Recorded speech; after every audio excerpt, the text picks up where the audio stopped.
आइए अब जानते हैं एमेंटाडीन के बारे में।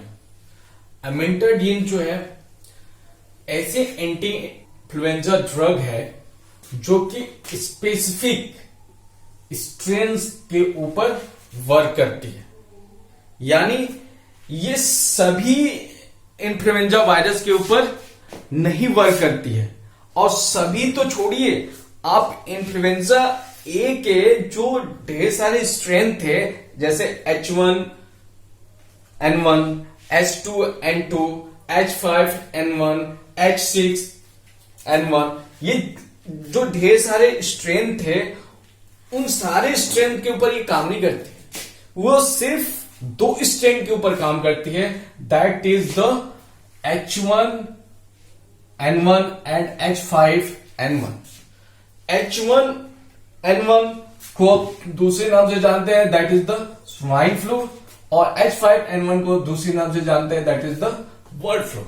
यानी स्वाइन फ्लू और बर्ड फ्लू जब हुआ था उस समय इन दोनों को ट्रीटमेंट के लिए जो ड्रग यूज किया गया था वो था एमेंटाडीन। और एक चीज एमेंटाडीन के बारे में जाने तो वो है ये सिमेट्रिक ट्राइसाइक्लिक एमीन है।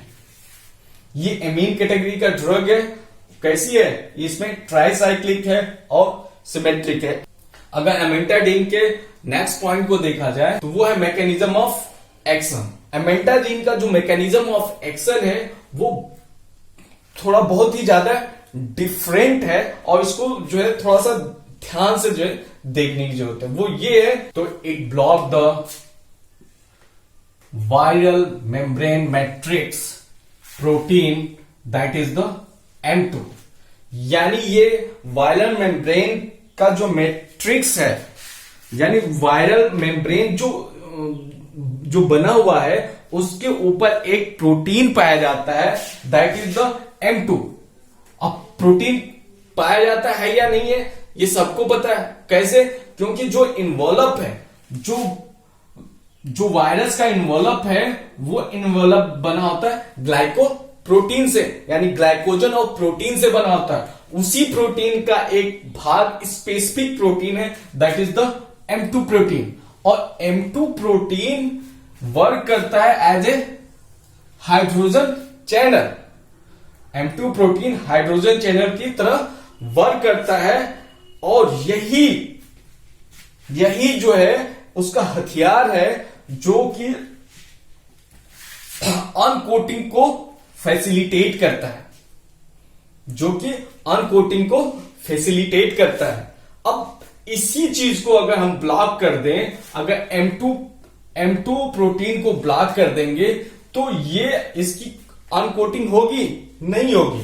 जब नहीं होगी तो वायरल जीनोम जो है होस्ट के साइटोप्लाज्म में रिलीज नहीं होगा। जब होस्ट के साइटोप्लाज्म में रिलीज नहीं होगा तो वो उसका जो है डबल स्टैंडर्ड डीएनए नहीं बनेगा। जब डबल स्टैंडर्ड डीएनए नहीं बनेगा, इंटीग्रेशन नहीं होगा, इंटीग्रेशन होस्ट के डीएनए में इंटीग्रेशन नहीं होगा, तो फर्दर जो लाइफ साइकिल है वायरस की वो इनहिबिट हो जाएगी। इसीलिए ये एमेंटाडीन जो है, एमेंटाडीन वायरस के इन्वॉल्व के ऊपर जो M2 प्रोटीन पाया गया उसी को इनहिबिट कर दिया। इसको इनहिबिट करके उसने क्या किया? M2 प्रोटीन को इनहिबिट करके वो प्रिवेंट्स करता है क्या चीज? Uncoating of virus. वायरस के अनकोटिंग को प्रिवेंट करता है। अब वायरस का अनकोटिंग को प्रिवेंट करेगा तो क्या होगा? इन्फेक्शन आपका प्रिवेंट हो जाएगा। इन्फेक्शन आपका प्रिवेंट हो गया, वायरस पहुंच तो गया आपके सेल के अंदर लेकिन वो उसका फर्दर लाइफ साइकिल नहीं हुआ, तो ये प्रिवेंट हो गया। दूसरा क्या करता है? प्रिवेंट इन इंडोसोम। ये जानने वाली चीज है, नीचे जब हम फिगर को एक्सप्लेन करेंगे तो आपको पता चलेगा व्हाट इज द इंडोसोम। ये इंडोसोम के अंदर जब अनकोटिंग, वायरस का अनकोटिंग हो रहा है, उसी प्रोसेस को क्या कर देता है? इनहिबिट कर देता है। और दूसरा, यही इंडोसोम की एक कवरिंग पाई जाती है, वो कहां पाई जाती है? न्यूली वायरस के ऊपर। और न्यूली वायरस जो है एक प्रकार से कवरिंग में होते हैं, तो उस कवरिंग से भी उनको रिलीज होना होता है। उसी प्रोसेस को ये इनहिबिट कर देता है। यानी ये दो जगह इनहिबिट कर रहा है। फर्स्ट इन्फेक्शन को इनहिबिट कर रहा है, दूसरा न्यूली फॉर्म वायरस को रिलीज होने से इनहिबिट कर रहा है, यानी उसकी स्प्रेडिंग को, वायरस के स्प्रेडिंग को क्या कर दे रहा है, रोक दे रहा है। अब इसको फिगर के द्वारा समझते हैं। यहां जो फर्स्ट स्टेज हमने दिखाया है उसमें है वायरस। वायरस के बारे में आप थोड़ा सा जान जाइए। यहां पर सबसे बाहर आपका इन्वेलप पाया गया, इसी इन्वेलप के ऊपर क्या पाया जाएगा, M2 प्रोटीन पाया जाएगा, जो कैसे काम करेगा, हाइड्रोजन चैनल की तरह काम करेगा। दूसरा आपके इसके भीतर क्या पाया गया, कैप्सिड पाया गया। कैप्सिड क्या कर रहा है, प्रोटेक्शन कर रहा है किस चीज का, जीनोम का, और इसका जीनोम कैसा है, RNA जीनोम है। ठीक, अब ये वायरस मूव करता है होस्ट सेल के अंदर। ये है आपका host cell, healthy host cell है, ये न्यूक्लियस है। दूसरे स्टेप में हमने दिखाया है कि इसका जो बाहर का जो अपेंडिक्स है वो हट गया, और हट के क्या किया, इसके भीतर इन्वेडिंग करना चालू किया। जब ये इन्वेड करता है तो आपके होस्ट सेल की जो मेम्ब्रेन है वो धीरे से पहले श्रिंक होती है, और श्रिंक होने के बाद से इसके ऊपर क्या बना लेती है, एक कवरिंग बना लेती है। यानी एक प्रकार से अगर देखा जाए तो ये इसको फैगोसाइटोसिस तो नहीं कर सकते हैं, ये एक स्पेसिफिक प्रकार का जो है इन्वेडिंग है। अब इस इन्वेडिंग में क्या हो जाता है, ये वायरस भीतर एंट्री कर जाता है। जब ये भीतर एंट्री करेगा तो होस्ट सेल का मेम्ब्रेन भी इसके ऊपर होगा, और ये वायरस भी होगा। यानी अगर यहां नेक्स्ट स्टेप में देखा जाए तो सबसे ऊपर होस्ट सेल की मेम्ब्रेन दिखाई दे रही है, इसके बाद आपको इन्वॉल्व दिखाई दे रहा है, इसके बाद से कैप्सिड दिखाई दे रहा है, और ये जीनोम दिखाई दे रहा है। अब यहीं पे काम करता है क्या चीज, आपका एमेंटाडी।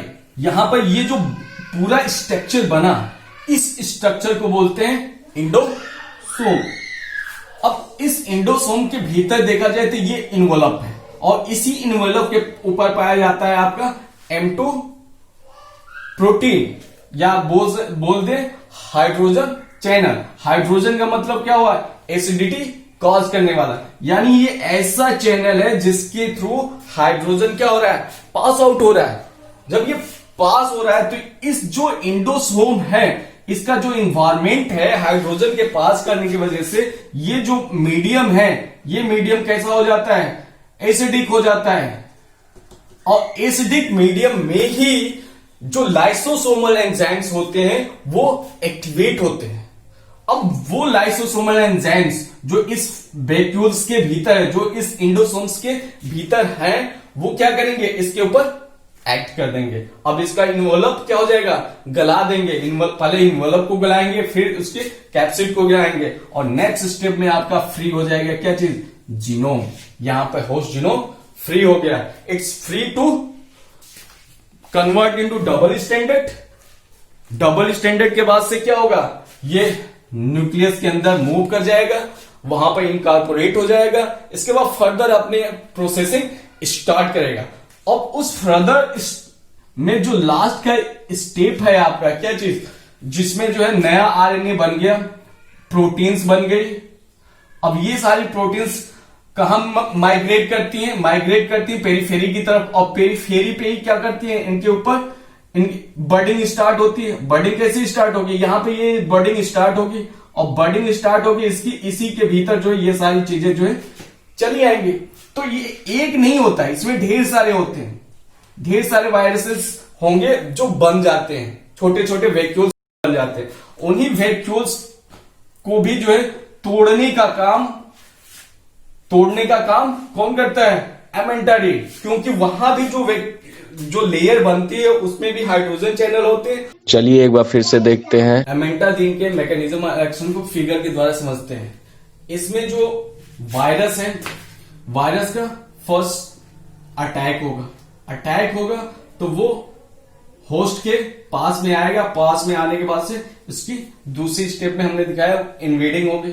इन्वेडिंग में क्या होगा, वो भीतर की तरह श्रिंक करेगा। श्रिंक करने के बाद से इसके ऊपर एक कवरिंग बना के ये अंदर पहुंच जाता है, और जो ये अंदर स्ट्रक्चर पहुंचा होता है उसको बोलते हैं इंडोसोम। और इंडोसोम आपके होस्ट सेल की बाहर वाली मेम्ब्रेन है, उस मेम्ब्रेन के भीतर जो है आपका वायरस पूरी तरह से है, जिसमें क्या है सबसे बाहर उसका इन्वेलप है, उसी इन्वेलप के ऊपर आपका प्रोटीन M2 पाया जाता है जो कि हाइड्रोजन चैनल है। अब वो हाइड्रोजन चैनल इस इंडोसोम्स के भीतर का जो इन्वायरमेंट है उसको चेंज कर देता है, उसको एसिडिक कर देता है, और उसी एसिडिक इन्वायरमेंट के वजह से जो लाइसोसोमल एंजाइम्स है वो एक्टिवेट हो जाते हैं और इसकी इन्वेलप को गला देते हैं, फिर कैप्सिड को गला देते हैं, और गला देते हैं यानी आपका स्टेप कौन सा हो गया, दैट इज द अनकोटिंग। अब